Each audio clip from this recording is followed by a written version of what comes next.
Hello, everybody. A warm welcome to Wisdom from North. My name is Jannecke, and today I'm here with Marie Diamond, who is a global transformational leader, a speaker, a teacher, and an author, and a Feng Shui master, and a star in the global phenomenon and bestseller, The Secret. Hello, Marie. Welcome to Wisdom from North. How are you? Well, thank you for inviting me, Jannecke, and I'm happy to be connected with everyone that is watching you. Yes, and I see that you're doing so many things. But I saw an interview with you where you said that your spiritual journey started very early, and I got very curious about that because I always wonder about the journey for the person. You know how it started, and from what I understand, you were 7 years old when you already had a master and were applying the law of attraction. Now, how did you have this wisdom or knowledge at such a young age?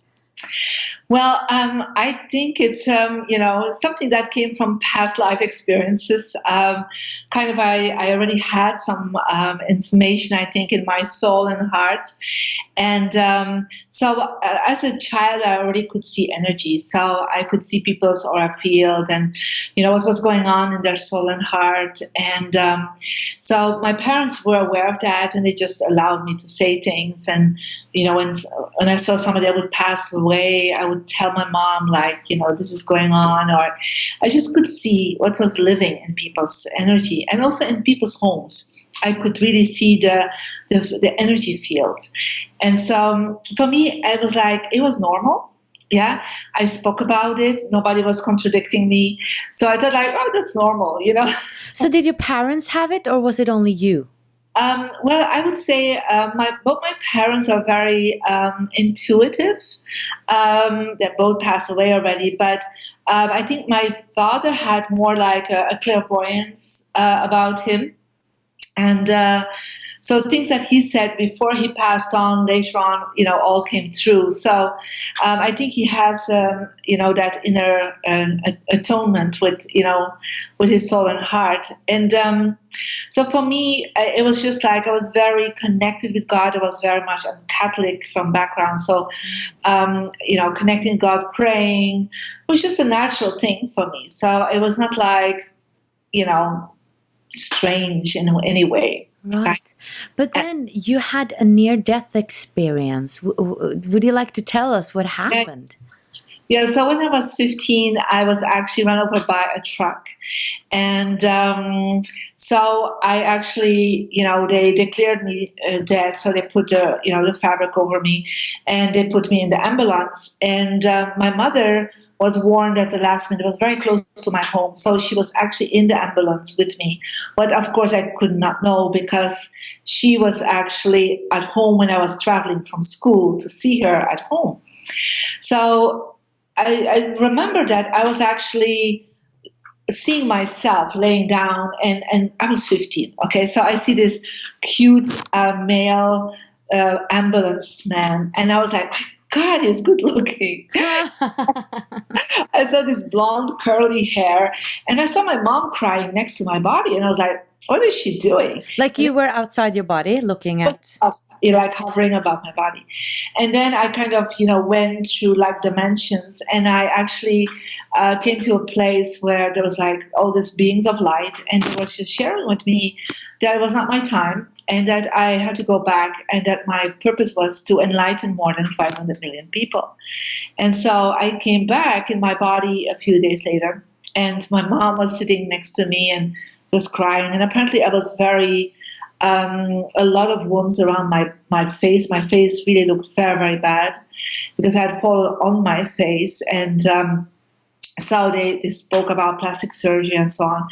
And I said to my mom, I don't want any operation. This will heal by themselves. And she said, no, we need plastic surgery because it was just so badly. And I said, no, I'm going to heal it myself. And it was very clear. And I said to her, but what did you do with this man with curly hair? He was like so good looking. And she's like, but you could not know that. You had no breathing, no heart rhythm anymore. They're trying to get you alive again. And I said, no, I was just hanging above you guys. But what did you do in the ambulance? I mean, I was alone when I was traveling to home. And so she was explaining how she just at the last minute was able to come into the ambulance as a neighbor warned her. And then I knew, like, okay, I'm here to enlighten, more than 500 million people. But how do you start with that, right? So, but why 500 million people? It's so specific. I know, and that is always something that was really interesting. It's like I said, the universe just give me a number. But I said, well, I have to start with one person. It's about transforming one person at a time. But for example, I know from The Secret that The Secret has reached more than 500 million people already. So I think what it was like the universe or the beings of light, God, whatever you call it, were telling me to think big. Yeah. So not to think about 5 people or 20 people, but to think about millions. Yeah. So that is kind of, and 500 million, there's no country that has 500 million except China and India, perhaps. So just to really think beyond cultures, beyond countries, that's kind of what I got from it. So that I had to think really big in my life. And so when I was living in Belgium, that's where I started, I knew after a while when I was doing this work that if I would stay in Belgium, I would never reach the 500 million. So that's why I moved to America, because I thought, well, there's at least 300 million people. So would you like to tell us a little bit more about these beings that you saw? I mean, were there angels or were they guides or... Well, for me, it felt like they were what we call masters of light. So actually, beings that have evolved so much that they are beyond the wheel of karma. They're beyond reincarnation. And so that's actually because later on I saw them again and I, started connecting more with who they were. And so for me, they were, some people would call it angels. I just call them masters of light, But I don't think it's so much about the name. It's more about, the purpose and about the love and trying to implement love and wisdom and light into the world. I think it's more... The name has not an importance, I think, in many ways. It's really about the purpose, is that we're here to create a heaven on earth. And by being, and following our own purpose and sharing what you do in the world, what I do in the world, we're just making a big difference to uplift humanity. And I think that's the ultimate purpose of everyone, actually. So what is your take on... how we create things, and then I'm thinking about the law of attraction, but I know that you're talking about these 33%. Yeah. And I've interviewed Bruce Lipton, and he's talking about that our subconsciousness is controlling 95% of our actions. Yeah. So where are you there, or how do you explain, like, why things happen to me and why things happen to you, for instance? Well, I understood when I started studying Feng Shui, I started seeing that there were 3 aspects of what we call good luck or the law of attraction, like how we are, establishing our experiences. And so the Chinese, actually, the old Feng Shui masters, believe that 33% connects with our destiny, what we call heavenly luck. And it's like some people would call it karma, some people would call it destiny, your fate. And so it's like your connection with your soul. It's like when you come to this planet, you have some lessons you agreed on, you have some skills, some talents, and we can tap into that experience. Some people have a great voice, right? They start and come in this life with a great voice, but if they never use the voice, they will not tap into that destiny.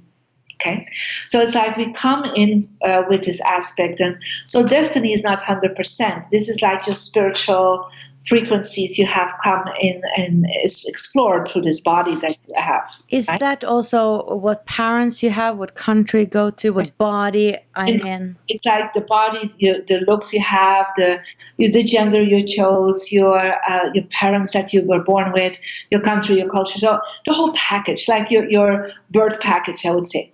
Of course, can we change that? Yes, I would say with prayer and meditation. And even if you want to change gender, I mean, that's even possible. possible today to change gender, or to say I don't want to live in this culture anymore and I move away from that culture, or I have a basic religion at the beginning of my birth, but you can change it by believing in something else. I mean, it is changeable, right? So then the Feng Shui master said there's 33% of human luck. And human luck is actually how you think, how you feel, and what you do in life. And this is what you have 100% complete control over, because you actually are able to have thoughts and feelings and actions. Now, that control is in a way 33% again, but there in that level, it's also your subconscious mind. So it's the conscious mind and subconscious mind. But, you can work consciously about things, and you can change your subconscious mind, as you know. So to understand, to like include Bruce Lipton in this, would that be 95% of those 33%? Well, I would say part of it, yes, because we have another 33% that's your environmental luck. It's like, where do you live? Where do you work? Yeah. And so the earth where you are, your home, your office, what's surrounding you, what is what is your furniture, the way you're facing yourself. So the whole environment, what we call Feng Shui, is actually important for another 33%. But in there is also your subconscious mind, because people don't really get that wherever you're living, whatever you're seeing constantly is affecting your subconscious mind. You can do something consciously, but there's also some conscious energy in it. So the subconscious level is actually on the level of your human luck and your environmental luck. Yeah, because your spiritual luck is nothing to do with subconscious, all to do with your higher consciousness. Yeah. So it's different in a way, and I've seen that a lot of people work on their mindsets, and they're thinking, I just have to work on my mindset on this from releasing subconscious programs. But your home is telling subconsciously also programs. Yeah. And so what people don't get is what they are limiting themselves about. They're actually placing that outside of themselves, like images, pictures. They're putting it always behind them, or around them. And so by connecting with your birth year, and you find your energy number, and you actually can do that by going to purchase the app from Marie Diamond on iPhone or Android. You can actually check in your energy number. And based on your energy number, you actually can know what are the 4 directions in your life. And this is one for success, one for health, one for relationship, and one for wisdom. And I actually have the app here. So I would like to do that for you, if I may do that. Yes, because I didn't quite understand that. Is that the law of attraction number? It is a law of attraction number, what we call the energy number. Okay. So so this is app, and so let me show you, because it's really amazing. So if I look, may I know your birthday? Yes, 27th of March, 1980. 27th of March, 1980. Okay, just hold on. Here we go. So your energy number is 4. And that means you are, as archetype of energy, the manager. Yeah. And so this is actually what you then get. You get a little compass. Okay. Yeah. And you see you have a success direction in blue. The pink one is relationship. The green is health. And the wisdom is yellow. And so for you, it's north. So what you do actually is north. North. It's interesting, right? Yes, wisdom from north. So by doing this, by using the word north, you're actually already connecting in with your success. Wow. Isn't that funny? Yes, yeah? It is. So and so what people do is they hold their compass in the center of their room, and then they see, because it's a compass, they see where north is. And where exactly north is, you need to activate your success. So like in your office, that would be, your logo of your company would be books about success, any vision board you might have. And so in the relationship, you will focus on putting things up for people you want to work with, or you have worked with, or, your team, pictures of your team. So this is actually how you activate. Now, the great thing about this purchase is that every of the app, every 5 days you get a golden step. And so I'm teaching you to do the law of attraction of your environment. Every 5 days you follow the steps. And this is where you activate 33% of the law of attraction, but you're also activating your subconscious mind. Yeah, because what is outside of you is also changing something inside of you. Yeah, without you to work hard. It's an effortless system. Yeah, and this is what I've been sharing, in The Secret, like a little glimpse of that, how the environment is important. Just to understand first, did you mean that since my direction is north, everything that I want to manifest should be in the north, like relationships, career, anything? No, just anything about career and money for you. Oh, okay, only career and money. So for relationship for you, it's in the east. Oh, okay, and I'll see that in the app. And you see that in the app, and then the app leads you every few days to the next step. But it's really amazing that you didn't choose wisdom of the West. No, but that's because I come from the north, though. But still, you could have said something different, right? I could have, yeah, I know. That's interesting. But you didn't. So somehow your intuition used to say the right words to have wisdom from the north. And so, but it actually means for you personally that north is your strongest. So I would never use that, never change that, keep using that. I will. So is this traditional Feng Shui or have you kind of made your own version of it? Because I interviewed another Danish woman called Rebecca Øinæs, who explained a little bit different the principles. This is traditional compass Feng Shui that I connected with the quantum physics level of how it works on your personal energy. Yeah. And so I kind of put it a step further, connecting it with the law of attraction. Because, we have seen even with people that are in The Secret, they were really stuck, like Rhonda Byrne from The Secret. She was really stuck. Things were not manifesting. Yeah, that's interesting because I don't think many people know that story. I know. And so things were just not manifesting, and they were not manifesting for the publisher, for some of the people in The Secret. That's why like 50% of The Secret are my clients. So I redirected them. And so that's why some people call me The Secret behind The Secret, because I was actually able to help them to redirect their law of attraction. And so once we put everything in place in Rhonda's apartment and in the company and with the publisher, a month later, Oprah called and the rest was history. Yeah. Wow. Yeah. So tell us a little bit more about The Secret. How did you end up being in the movie? And Well, it's a really interesting story. I just moved to America in 2002, and I made a vision board, and I put on my vision board, I'm going to be in a movie seen by millions of people that will transform the world. That was my little card. And I also bought a little fake Oscar statue, put my name on it, Marie Diamond. And I thought I need 4 years to get an Oscar-winning movie or something. So I put in 2006. And so within a few weeks, I started having calls from Hollywood, from Oscar-nominated actors and producers. And so about 20 Oscar-winning clients I have collected over the years.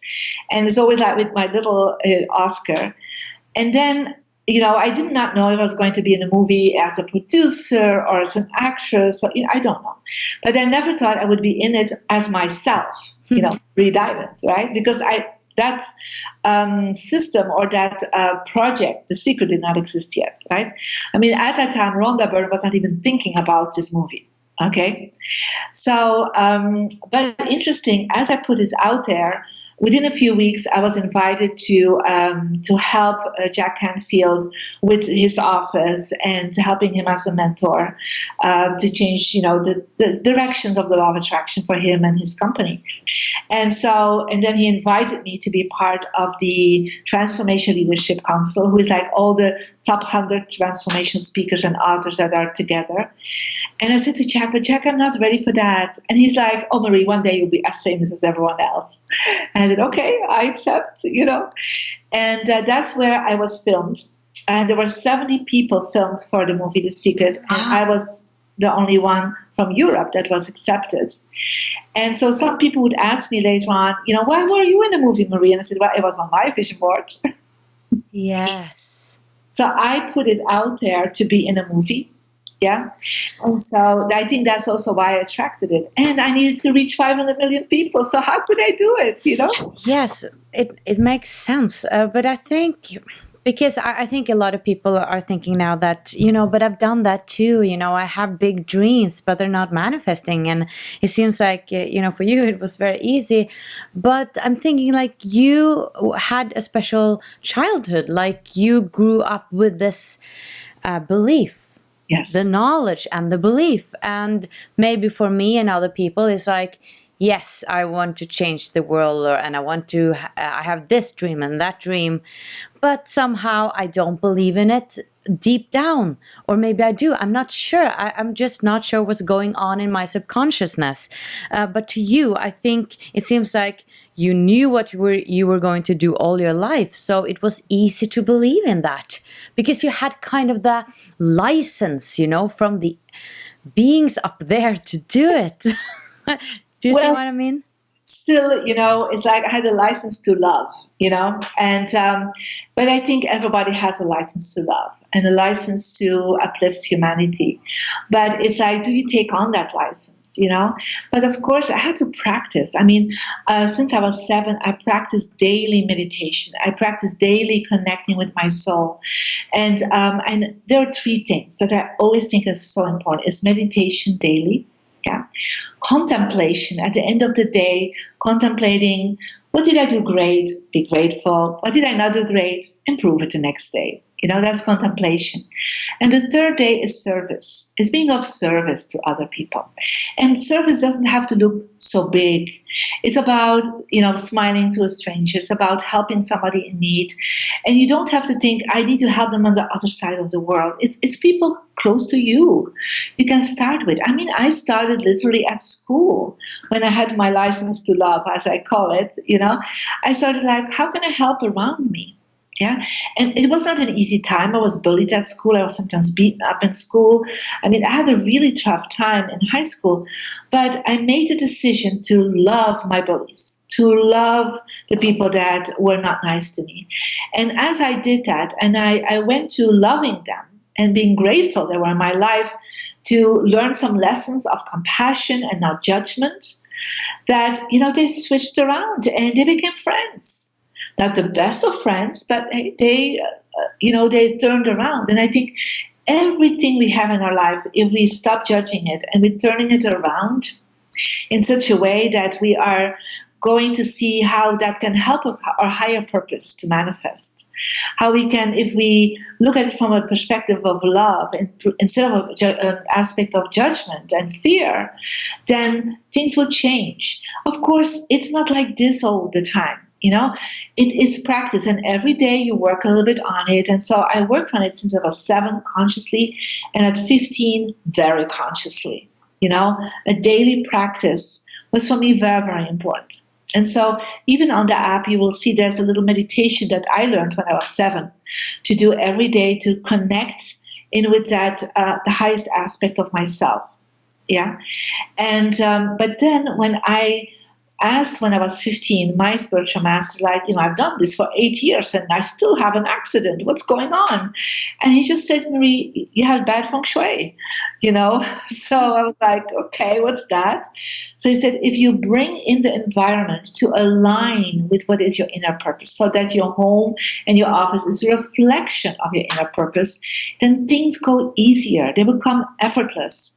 I said, yeah, I'm all for effortless and easy. And so I really have seen that each time you bring in your environment, your soul purpose can blossom easier. And it's your reach and your impact in the world becomes bigger. Because your first impact has to be where you live, in your family, with your partner, with your children. That's the first place. And I know I'm a mother, I have 3 children, I'm married for 25 years. So I know that's the first big impact place. And that's where you need to work on every day. So it's like when you come in your home, that's the tip I always give to people. Walk in and think you're God. Think you're the universe. Yeah. So, and you look around and remember what you see is what you get. Right. Okay. So what you see is like that like attracts like. So you see it and you will receive it.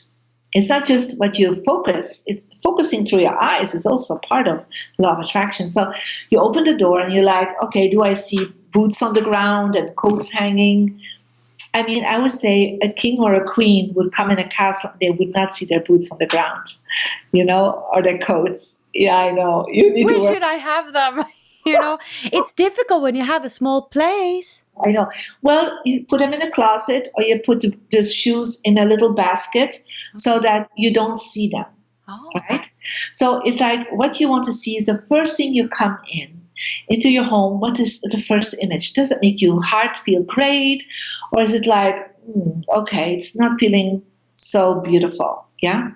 So if you come in your bedroom, the same thing. Do you see a single person or do you see a couple that is romantic? Right? You come in your living room, what's the first thing you see?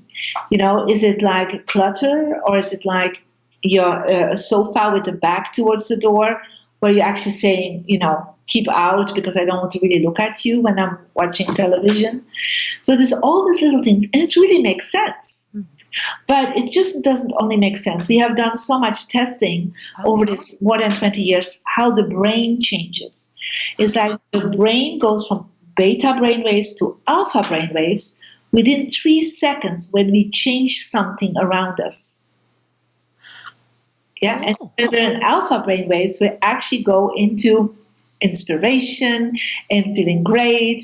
But if we're in beta, we're feeling constructed, limited. We're like closing our energies. Yeah? But isn't the beta mode more like you're awake, but the alpha mode is more when you meditate, that you're more relaxed? Well, meditation is most people have alpha during meditation. But what if you have alpha when you're even not meditating? Yeah? That's kind of the goal, or that's the goal, yeah. And like if you go to even enlightenment and self-realization, like the yogis, the masters, they have delta brainwaves. And they say, well, when they're in meditation, the yogis have delta, but what if you have delta brainwaves when you're even awake? Yeah. And so you have the higher frequencies. And so because of that, you make better decisions, more focused experience. I mean, alpha doesn't have to be just a meditation. Alpha can be all the time. And that's why we create always what I call an alpha home, so that everything around you, it's not a temple. It doesn't have to look like a temple, but everything is organized based on your highest energy. And that is actually what is the most important thing. And then you align everything. So what I, as Jannecke, think is beautiful, what I resonate, I should have in my home. There's no like right answer. It's more like what I think is beautiful. Yeah. If I'm God, Yes, that's it. But if you also then can connect with this system that works for you, based on your birthday, your 4 directions. Yeah. It's like I come in somebody's home and I'm like, I try to always work or in their office based on what they have. Like, if they look like modern things, they love modern things. If they look like more antique, that's great. But I will reposition things that they already have. Yeah, because that's what they love. And some things I will say, are you really sure? Is this reflecting what you really desire in your life?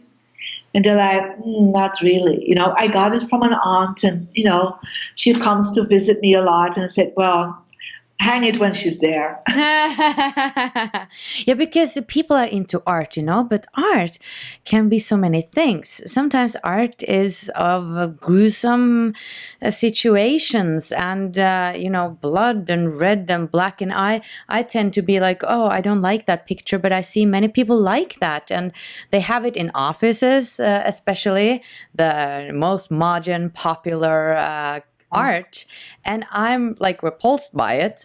But what about that? Like people who loves this art, but it's still dark in a way. Well, the first thing and what I always say is like, I have no judgment. Yeah. So what they like, they like. But I will have a conversation with them and say, how has it been impacting you? How is your life looking like? you know? Well, my life is chaotic and I have all these problems. And I said, well, you know, what you look at is what you receive. So would you try to at least take it away for at least 9 days? I always go with 9 days because it's a cycle. When you put 9 days something up, your subconscious mind will accept it after 9 days. Oh. Yeah. So I said, okay, let's take it away for 9 days and see how you feel. And let's put something else. And that, to be honest, they never replace the old thing. Right. Because they feel so much better, you know? So is there something about their maybe subconscious that is drawn to that picture? Because I remember when I was young, when I was like 6 years old, I loved the painting of the Scream by Munch. And I've always been a bit curious about why I love that picture. Because it resonates with your subconscious experience. Yeah. So it's possible that inside of you there was like this little girl screaming for something, right? But and it's possible you feel like this resonates with me. But you know, people are going to all these wonderful workshops, for example, to change their mind, to heal themselves, and they have this breakthrough, right? And then they come back in their home, but the breakthrough has happened inside of them, but their outside is still looking based on their old system. Yeah. And so then they're surprised that they fall back in the old system. Yeah, in the old beliefs, because it's like almost like each time you have a breakthrough, you know, in yourself, and you can't have the breakthrough in your home because it's still subconsciously affecting you based on the old self. Yeah. So like each time you have a breakthrough, you have to almost like change something around you. Yeah. But it's also when you change something around you, you have a breakthrough that comes inside of you. Because the in and the out are totally connected. We're in the field of oneness. Yeah. So that's why I see when we do Feng Shui, it's really interesting. It's this little click that happens. And people are like, after a few days, they're like, yeah, I changed this and did this. And and this happened and people called. And I said, why is that? I said, because you accepted your change. Yeah. And so subconsciously your program is changing.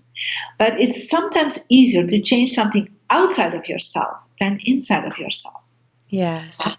Because it takes a lot of discipline to change your inner self, right? Yes, and it's not only that, you know, it's also the news we look at on the papers. When I go, you know, past the shop, I see the newspapers with all the terrible things.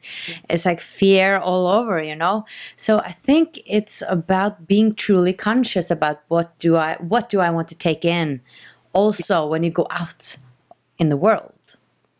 Yes, it is, and the thing is, this is one of the reasons why I teach always meditation, a specific meditation, where I actually teach people whatever is going on, it stays outside of their field, all the negative energy, because you need to create a sacred space. I mean, your home should be a sacred space, but also your aura field, your body should be a sacred space. And so that you can look at things, but you're not affected by it, yeah, is an important part, yeah? Because I go in the world all the time, I'm traveling constantly, so I see a lot of great things and I see a lot of not so great things. But it doesn't affect my expression of light. It does not express who I am. It does not change who I am. Yeah? So I can still be my radiant self, whatever is going on. And that's a learning, that's a practice, that's a discipline that, you know, you need to work on for sure. Yeah. But if your home is then supporting you to be in that inner light, then it's easier. Yeah. Wonderful, Marie. So where can we get this app? Well, you just go to the Android store or the Apple store, and on your app, the App Store as they call it, and you just look for Marie Diamond and you download it and you purchase it there. And so it's wonderful to get, you know, daily messages even to support you. You have the meditation, the energy number, and then you have your messages. And at 10 o'clock every morning, you get a little step to do, and so you can start practicing. And you have like in 80 days, like a whole Feng Shui course that you receive on the app. I love that. That's so brilliant. What a great idea. I'm definitely going to get that. And it's really interesting. You can then help others. You can change and see what is your energy number, and you know what can I do, and it's really lovely. and you will start adding 33% of your law of attraction, what you are perhaps at this moment not really focused on. Right. Just the last question about the energy number. So is it only out from when the year you're born and the date?